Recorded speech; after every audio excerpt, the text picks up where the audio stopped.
guys, I'm here today with the founder and managing director of WaterPro. They're a disruptive force in the Australian irrigation industry, creating a lot of change and doing things that you wouldn't expect for such a tough industry. So his name is Clint Adams, and super excited to have him on the show today.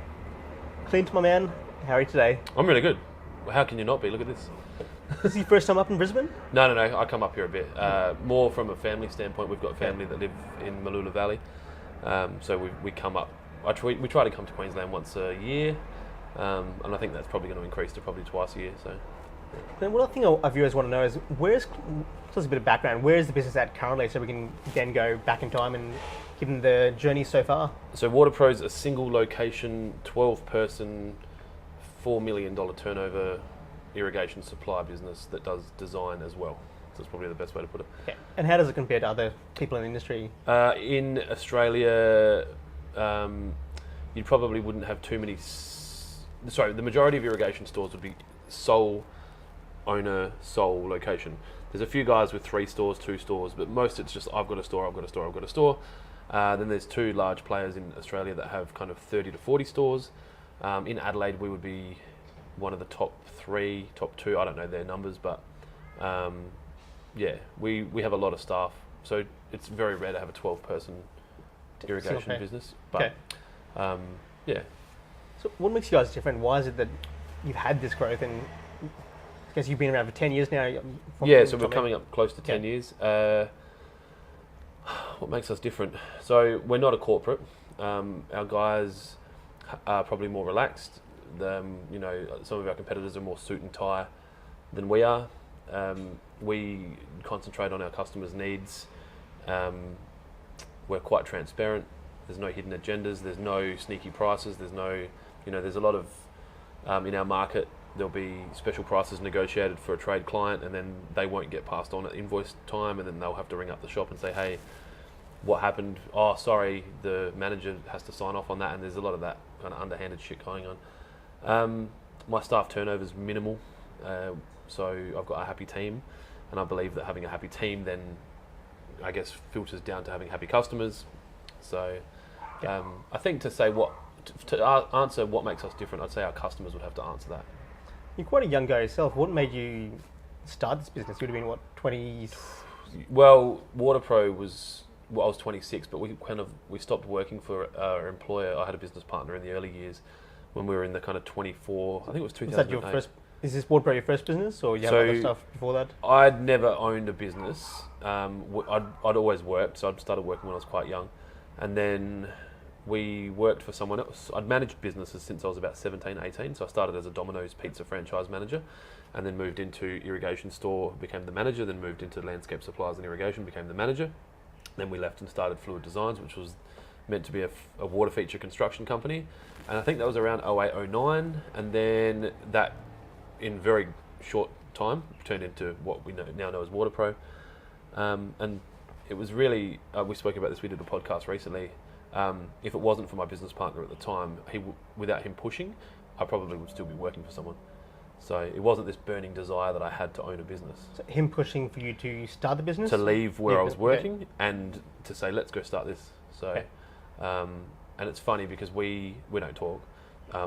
We dissolved the partnership amicably, but then things went down afterwards, and we've had no desire or need to talk to each other since. So I guess it's funny because I probably owe everything I have to him. Not everything, I mean, I've worked for it, but he was the tipping point for me to leave. So when you did shift there, what kind of change? You said you didn't really have a desire to start the business. Did you then get into drive, or where did that drive come from? Well, I guess anything that I ever do, I want to be the best at it, and I want to work hard and climb to the top. So when I was at Domino's, I became the manager quite quickly. When I was at the irrigation business, I became the manager. And then when we started what's now WaterPro, I wanted to win the best jobs and have the most customers and be liked by the market, and so it didn't matter what I was doing. That's a pretty huge identity shift. How do you go about that?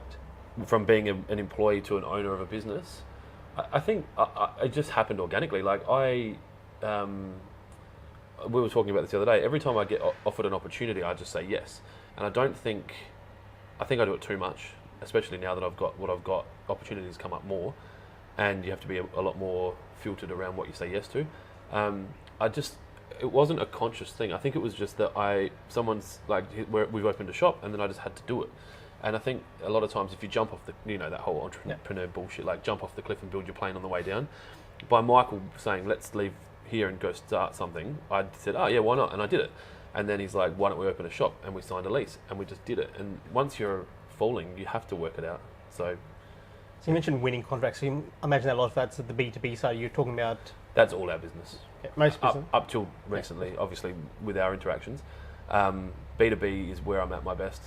It's where I'm at my happiest. It's where I'm at my most successful. Going out, canvassing new clients, finding out their needs, delivering on them.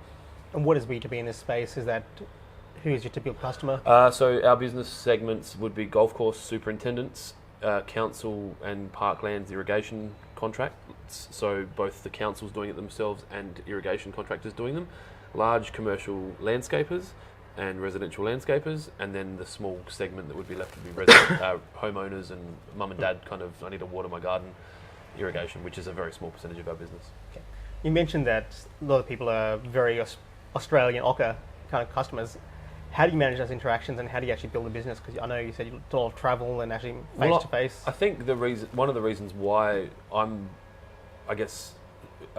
find it so easy to find and attract and keep new clients is that I'm quite a chameleon when it comes to social interactions. I can be in any room with any level of person, and I'm fine with it. I feel more comfortable with blue collar workers than white collar workers because I grew up in a more blue collar environment. While I was in public school, my mum was a single parent. I had custody with my dad, but I didn't go to the places where I would have those kind of conversations. Now, the market that we're in is a blue collar market at the majority of it. So I'm comfortable with those conversations, and I don't have a problem with them. And I think because of my personality, when I do go to the white collar conversations, they like me.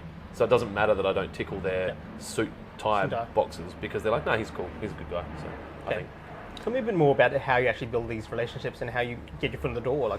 So if I wanted to, this is a great one for anyone that's got their own business.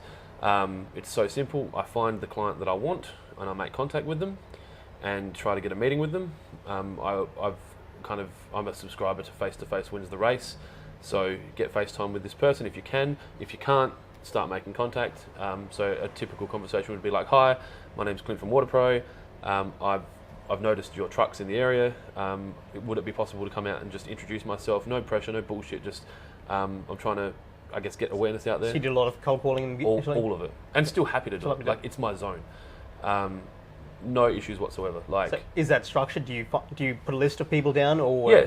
In the past, and we've got photos of this, which DK can probably cut in for whatever we do.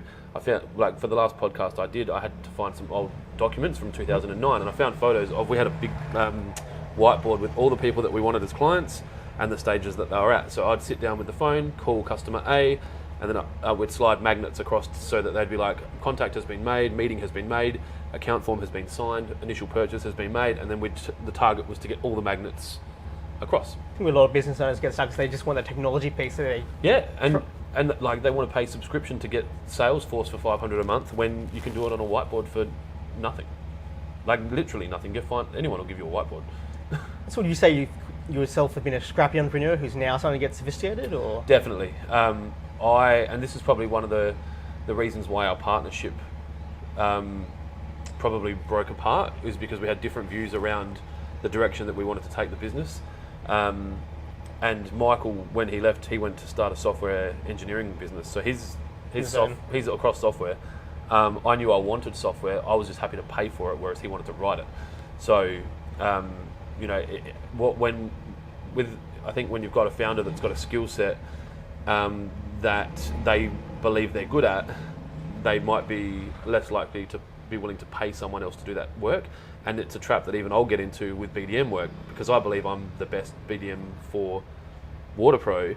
I'm reluctant to hire a BDM, but now we're at a position where I have to have a BDM because I need to be the CEO. You're holding the company back as a BDM. That's right. So I now have, we're spending money. I've got a full-time IT guy. No irrigation shop would have a full-time IT guy. I've got a full-time media guy. No irrigation shop would have a full-time media guy.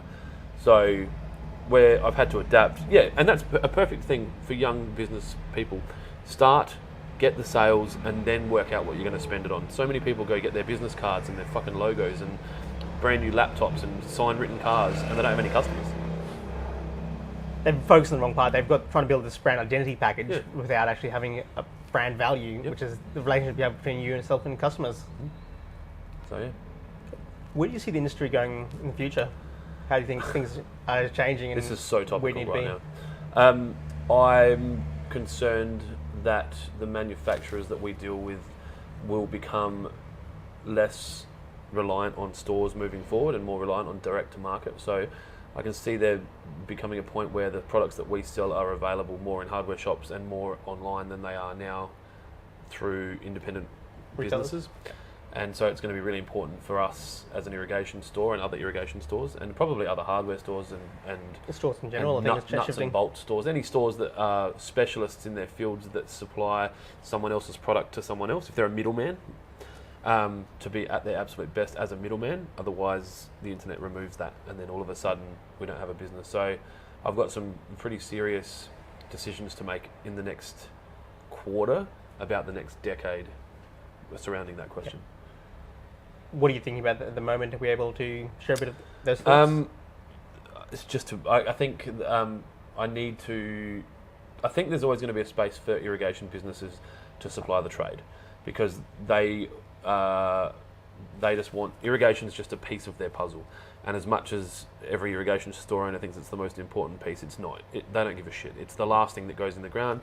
It's just designed to keep plants alive, and in some climates you don't even need it because they'll plant like a roadway in winter and the natives will grow, and then it's not relevant. So they, as much as that's a negative, it's also a positive because they don't want to have to think about it. So they need people like WaterPro and the other competitors to be able to supply them their irrigation equipment without them thinking about it. They don't want anything to go wrong. They just need it to be delivered. We will always have that.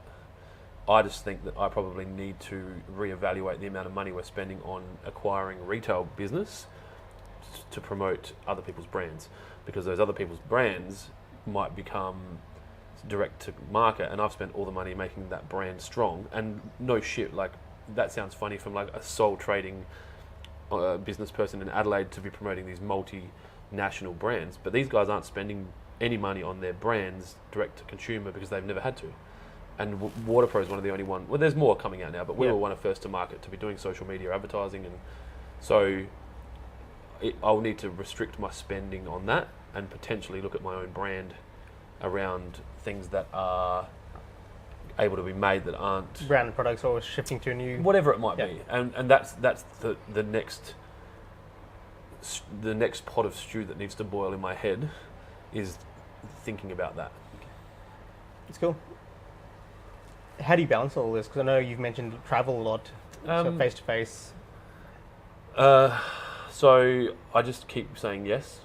So this coming here was an opportunity. There's an event in Beerburrum called Lawnfest.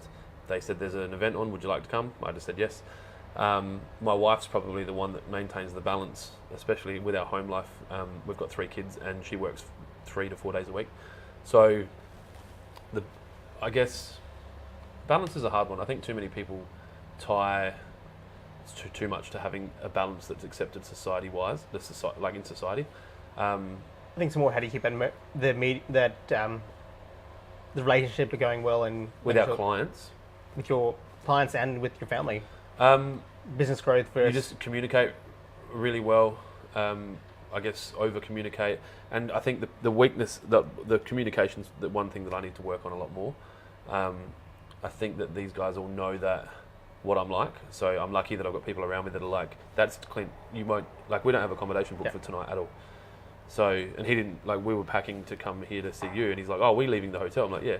It's like we're not staying here. I'm like, nah, because I need to improve the communication there. I've got good people around me. I think that I've done all the right things by them, so they make sure that the balance... It's you have buy-in from the people that in your corner in your lives, and try to communicate as you can, but so your evolution you try to improve as you go through. I need to get better at that, especially if we have, like, we've got a team of 12. If I've got a team of 100 or 200, I can't keep doing that. Now I know with these kind of people you go to, they're a lot about drinking and bonding over beers. Yeah, which is what WaterPro was built on the back of a bottle of scotch. I've said it plenty of times. which is going to be my downfall. Like alcohol will be the thing I die from if I don't make changes. So, yeah. Tell me more about that. When you say bottle of scotch, is that... Like legitimately, like I'd sit down and drink a bottle of scotch with a client and talk about business and then build a relationship that can last a lifetime. And it sounds real cliche and real stupid, but I think until you get drunk with a person, you don't really know that person. And so in the early days, we did a lot of business development by going to football games or racing events like the Melbourne Cup, and then continuing on and drinking into the night and learning about their family. And I mean, alcohol doesn't have to be a part of that, but it's not the same. And I think that I either need to introduce young drinkers into my business to take the load, or find better ways of me doing that, which would mean breakfast and morning tea meetings rather than lunch and dinner meetings. But I've got young kids as well, so I need to be home. Yeah. I need to be able to pick them up from school. So alcohol's had to become less of an avenue to market, but it's still there. Still there. It's part of the thing. It's part of the It's culture, part I of the guess. culture, and it's kind of sad, like considering that how much we know about alcohol and the damaging effects it has on the human body. And I've, I guess, spoken about it quite publicly about the fact that if I'm drinking, I'm all in. Like whatever I'm doing, I'm all in. So if I have one drink, I'm all in. I had dinner last night and I was trying to keep it in check, so I only drank a bottle of wine at dinner. Like that would have probably killed some people, but that's my tolerance. And we stayed on and drank with the guys that we'd met and spoke. It comes across so many industries. People don't realise that until you enter. I mean, advertising, Same deal. especially the same thing. Legal, lawyers love it, man. Lawyers. Accountants. I was laughing the other day. We had lunch in town, and it was on a Friday, and like the whole city was full of people drinking. Like, so these professionals only work 4.5 days a week because then they get drunk Friday and go home. But why not? It's an interesting thing, I think, for culture. Where do we shift that? How do we kind of... I think that the cool people need to not do things and not drink, and then everyone else will follow. So if you're a leader in your market and you don't drink, and you're at an event and everyone else is drunk, there might be a natural shift. But I don't think that there's a negative stigma around alcohol enough in Australia, and there is a negative I stigma, think it's but positive not big stigma around enough. Australia, around alcohol. But not big enough for people that are influential to say, well, I don't drink, and publicly go, I don't drink. They might not drink, but they're not out there saying, we think alcohol's unhealthy, we think alcohol's bad. It's the reason for a lot of domestic violence, a lot of healthcare costs, a lot of whatever. So we're not doing it, and we don't think you should either. No one's having that conversation. And do you see yourself staying within this space, or do you... In irrigation? Irrigation, products? Look, a week ago, yes. Today, no. I enjoy business, and I enjoy B2B business a lot. I get a high that I can't explain when I win work and close a deal. The adrenaline I get from competitive business is ridiculous. It's like taking a drug for me, and to be able to win a job and still have consumed no alcohol or drugs, and I think that's probably a connection to why I drink. But so I'll always be in business. I don't really feel like going into kind of a coaching / consultative space. I think I'll always want to run a business. I think I'll always run an infantry business because it's what I understand. But I'm very interested to go into a public speaking space or a help space, but not something that's structured like coaching, because I can't sit down and have a meeting every month for an hour. And, I guess on that note, do you mentor anyone, or do you... I've actually done it in the past, and it didn't work very well because I'm not structured. And so, I'm not the kind of guy that goes to a meeting once a month well. I had one of our clients come to me in the last 2 months and say, look, I remember when this is 2 years ago, I made a post saying that I was quite happy with where I was at in life, and I was looking to help other people. And if anyone wanted, I was going to take on 2 people to help mentor them in their businesses. And I didn't do a good job for them. And I don't want to do that again because it made me feel bad. And I wasn't charging them either. This was free. So I felt bad, and it was free. So my experience with that, I think mentors are really the people that just naturally come about. Exactly. And I don't like the paid coaching space at all. It bugs me, but I know I need a mentor above me that's done what I'm doing. So the guy that came and asked if I could help him with some coaching, I said, I'm not going to coach you and I'm not going to charge you, but if you need to call me about anything, anytime, you just call me and we'll talk about it and I'll make time for you. So I'm better off doing that and saying, look, if you want to sit down for 20 minutes and try and discuss why you're struggling with this staff member or whatever. I love giving advice because I guess I love talking. I love the sound of my own voice. I love the attention and the admiration and that kind of thing. So if someone wants to ask me about something, I'll jump at it. Where would you say you've learned from? Do you have mentors in your own life, or how do you become so good at the B2B business development? Is that just something you naturally... Look, and I think everyone has mentors, whether or not they acknowledge it or not. There's people in their life that they look up to. It could be their parents. Conscious and unconscious, I guess. Yeah, that's right. And when I was working for Newton's, which was the job I had before I started WaterPro, the guy that owned that was very elite. There's a company in South Australia called Bianco Building Supplies, and they're a behemoth. Yeah. And Nick Bianco was Frank's boss, and then Frank was my boss. So Frank learnt from Nick, and then I learnt from Frank. And so I worked in a very Italian-dominated industry, a building industry, where relationships, you live and die by your word, and you look after each other, and it's a very tight community. So I would say Frank was one of my mentors. There was a guy called Lachlan who was the manager of the first Domino's I worked at. He was definitely a mentor. And even Michael, my former business partner, I saw as a mentor, but it's kind of at a peer mentor, probably like you and Andy. Like you've got that peer mentorship where you've got someone else that is the same age as you and they're in a similar stage in life, but they've got more experience in different areas. Well, yeah, and they've got different perspectives about things that you might not have experienced yet. So, but right now, I don't know. I guess I don't know. Some of our internet heroes. Well, definitely. I mean, you know how much I love Gary Vee, but I've kind of got to a point with most of my internet heroes where I've digested everything that I need to. So look at the next kind of level. Now it's time to just do it. And meeting Gary Vee yesterday was kind of the crescendo for that, and being able to go, okay, that's the chapter closed. Let's now go do it. From what I kind of understood, that was more validation of everything you've already thought about. Exactly, that's right. And it's almost sad. I mean, he delivers what I believe better than I do, because he's older than me, so he's got a lot more experience than I do, and I guess he's got a bigger population and he's been more out there. But most of the theses that he subscribes to, so I do too. I've just never gone out there and publicly said it. And if I do now, it'll be like, oh, that's what Gary says, and I don't care. But it's a different market there as well. That's right, and deliver differently, because that's right. It was my individual perspective. Sorry. With the business building side, I don't think there's anyone quite like you who's public about it. Yeah, and I'll show our business scars and all, and a lot of people are still stuck. And this is one of the reasons I think another reason Michael and I split the partnership, is that I was quite transparent. I was happy to talk about the pain. I was happy to talk about our losses. I was happy to.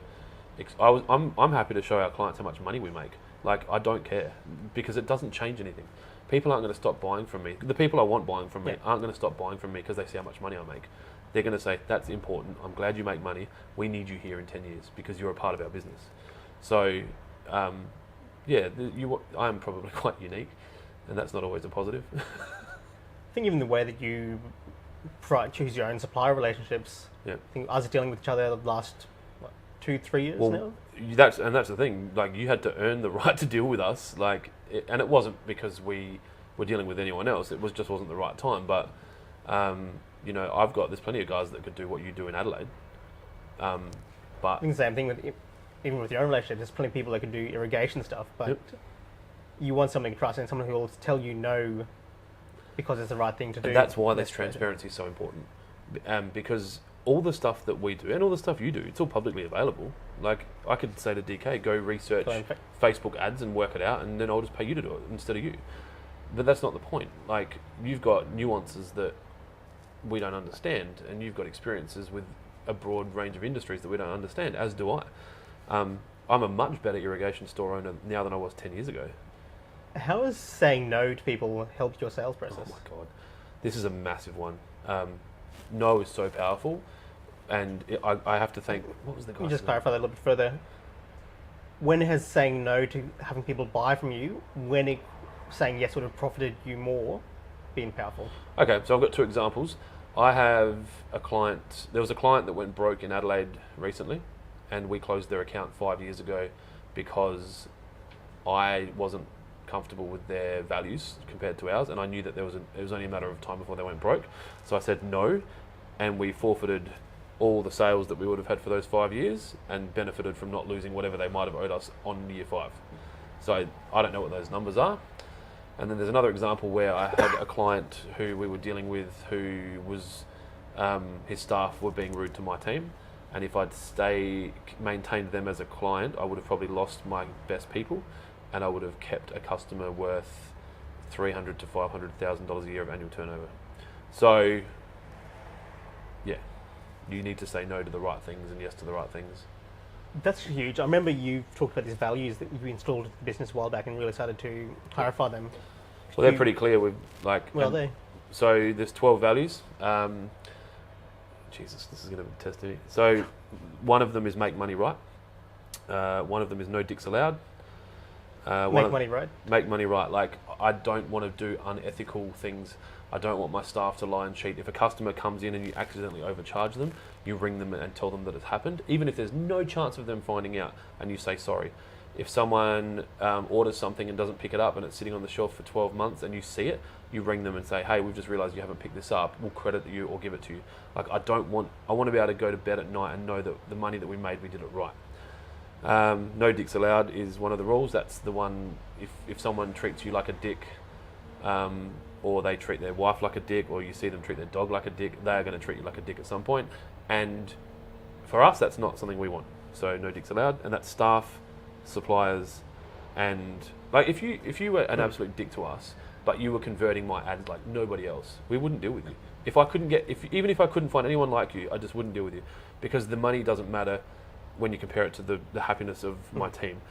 Fuck normal was one of our rules, and fuck normal, the fact that the rule is called fuck normal is enough in itself for people to go, this guy's not normal. I don't want our team to measure themselves against other people. I don't want everyone to come into our shop and go, well, the industry standard is this, so you should do this. Like, fuck that. That's normal. We're not going to, I guess, comply with society's expectations, but that needs to be in a positive way, not just because we don't want to do it. Not contrarian for the sake of being contrarian. Yeah, contrarian because it's what we need to do. What else have we got? Pork rule. There's 12 actual rules, and then rule 13 is unwritten, and it's the Vietnamese pork roll market in Adelaide, it has exploded. So one of the rules is if you go buy a Vietnamese pork roll and you don't tell the rest of the team, then you're not welcome back in the building. So it's called pork roll, and it's only pork roll related. You can buy any other food stuff that you want. It's just because there's some really nice boutique kind of pork roll places out in the delivery area. Mm-hmm. So if a BDM goes out, they need to come back. So no dicks allowed, fuck normal, pork roll, treat money like blood.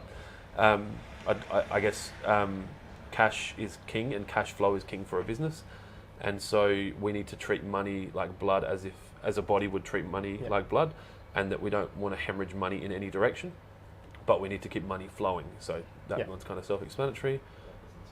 What's that? Leopards and spots. That's another one. People generally don't change. So if someone does something wrong to you, they're going to do it again. And if an employee leaves your business to go do something else, it's unlikely that taking them back's ideal, because they're just going to do it again. So that's pretty self-explanatory. No dry humping. So if a customer comes into the shop who's a desirable customer, I don't want them to be made to feel uncomfortable. So we'll have some whales come in, and my guys will be like, holy shit, that's fucking this guy. I'm like, don't make him feel like this guy. Treat him like everyone else. So I don't want 3 guys out there like dry humping his leg like a dog. So, like if you had a dog here. What else is there? They're all on the wall. There's a video. We can put it in there. And those 12 values have protected us multiple times when we've said, hey, this customer wants to do this, but we're concerned about it. What do you think? I say, look at those values on the wall and read them, and I guarantee you'll have an answer. From what I understand, that's a huge piece of the culture right there. That's and we didn't have it written for so long. It was, people knew, like, that guy's a dick, we're not dealing with him anymore. I don't want you wasting money here. They've done it before, but to put it in writing was When key. did you do it, and why? We did it. And what's changed since? We did it 2 or 3 years ago. It would have been before you started. So I think we just started talking about the rules, and then I put them down on paper in the back of my book, and I've started doing my own personal ones as well. I've got 4 now that I'm working with, and And then I made a video. The first video we made was DK and I talking, and then I went out into the car park and said, these are the values and this is what they mean. And I think it was designed to draw a line in the sand for our staff and our customers. It ensures that the customers know what to expect from us. And if they don't like any of those rules, then it's probably need not apply. And the staff know that they are my values, and that if you can't comply with those values, then you're not going to be here. But those values are also here to protect you. So if you know what they are, it might help you decide whether or not you want to work with us or not. Because then they can go, wow, this is so good. Like, I've never known an employer to fire a customer to protect my happiness and my comfortableness and my safety. So I think that's like huge. Like, any employee will say 500K worth of lost business. Yep. That's insane. Yeah, but we'll find it somewhere else. And Exactly. every time we fired a customer, we've picked up another one, because it frees your energy up. Like, you think about how much mental energy you get consumed, well, that gets consumed when someone owes you money, or they're demanding, or they're rude, and they're like, I got to get this quote done, he needs it done by today, and then you don't win it anyway because you're just the third quote, you're like the bitch quote, and then you've got, they owe you money, so you're worried about that. You free all that up, you drop turnover for a short amount of time, then you've got the mental energy to go out and pursue more business, which is better business. So you know that you talk about the avatar of the customer you want. We've got all these good customers, and we've got a couple of dicks. Why not clean them out and grab I think a lot of the companies I know they've grown massively have had that. They've had the avatar of people they want, and so the people that don't want. Yep. So some people have actually created a plan for, even if they see the person they don't want, what to do with them, to refer them somewhere else, or... And that's a really powerful one. That was something I read a long time ago. If you can't do something, that this comes back to the no. Actually, it was a guy who said to me, he goes, if you say no to people, this is a separate no. So if someone says, can you do this work for me, and you can't, like you'd be someone, you've only got a certain amount of hours you can do on work a week without contracting it out. So you say no to them, and then say, but if you call Johnny, he'll do it for you. Yeah. Next time they need something, they're not going to call Johnny. They're going to call you, because you gave them good advice. They wanted you before. They're still going to want you now, and you gave them the right advice. And I think a lot of young business people are too scared to say no for the fear of losing the opportunity to do business with them again. But if they say no, they will get an opportunity to do it again, and they won't ruin the relationship by short thing is supply. say no in the right circumstances. Yeah, that's right. Even with us, we dealt with you a while back. You've said no for ages. Because you weren't ready for it. No, You we're still not ready for it on that business. You know, and that's why you got the work. And I've said that to DK. Like, anyone who's turned down, you probably, if you'd picked up WaterPro's Facebook business back then, you would have taken 15 to 20 grand in fees from us already, and we would be like, meh. We've got mediocre results. You would have still been profitable, but it would nowhere near as what it should be. And that, honestly, I hadn't thought about that. The reason you have Lawn Hub's business is because you said no to WaterPros. It's a lesson in itself. Yeah. Don't teach anyone that one. I think that's the thing, though. If you're a good business, you want everyone else in the industry to be better. What was it? I saw it someone the other day. I think it was Ryan Thierant said, it's the holiday theory. If everyone around you is good, then when you go on holidays, they can buy their own tickets. Whereas if you're the only one succeeding in either in your business or your family or your friend circle, you've got to pay for everyone else because you still want to go. So there's an abundance. You can have everyone be better, and it doesn't take anything away from you. So I think that's the thing, though. You want in your space. The only reason why you're getting so much business is because everyone else sucks. Partly. Well, there'll be some that are good, and if you look, and with respect, like Reese as an example, are a tight operator, like, which is why they've done so well. They make us want to be a better business, which sounds really cliche and really movie, like Jack Nicholson.